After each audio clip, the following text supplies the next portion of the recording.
Assalomu alaykum hurmatli Otabek Toshpo'latov YouTube kanali kuzatuvchilari, aziz obunachilarimiz. Bugun 2026 yilning 26 yanvar. Alloh xolasa mana biyagumuz savdosini boshlab yubordik inshaalloh.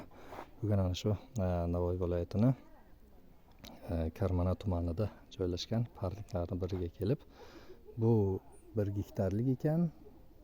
Undan narigi tomonda esa 1,5 gektarlik koreyskiy, ya'ni kokosga ekiladigan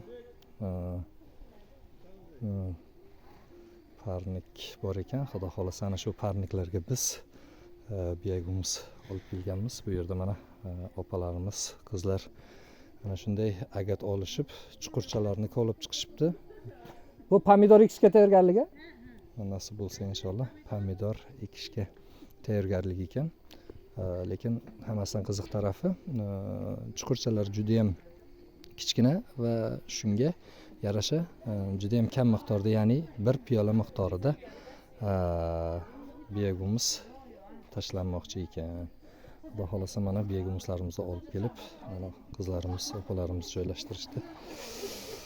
Xo'sh, ana 2-3 yillik biyagumuzlar, Kaliforniya qizil yomg'irchi o'lchanglari yordamida tayyorlangan biyagumuzlar. Xudo xohlasa ana shu yerga solingandan keyin asosan mahsulotlarni, o'sha pomidor ko'chatlarini ildiz tizimini rivojlantirish uchun mikro va makro elementlarni tarkibiga olgan biyagumuz mahsuloti. Xudo xohlasa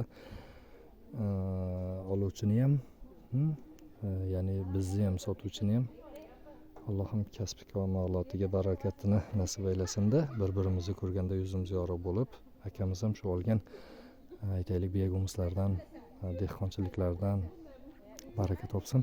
Xudo xohlasa mana bugun birinchi kun kelishimiz. Inshaalloh yana borib biyagumuz elish ishlarini davom ettiramiz. Bu yoqda mana selofan paketlarini yangilayapti. Yigitlar yoqda ishlayapti, ko'rib turganingizdek.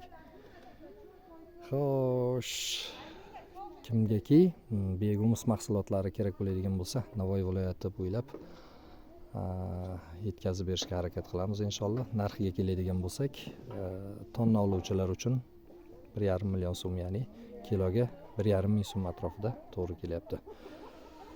Sog' bo'linglar, salomat bo'linglar. Biyagumuz savdosiga qiziquvchilarga nasib bo'lsa mahsulotlarimizni taklif qilamiz. Hammani ishlariga Alloh rivoj bersin. Rahmat.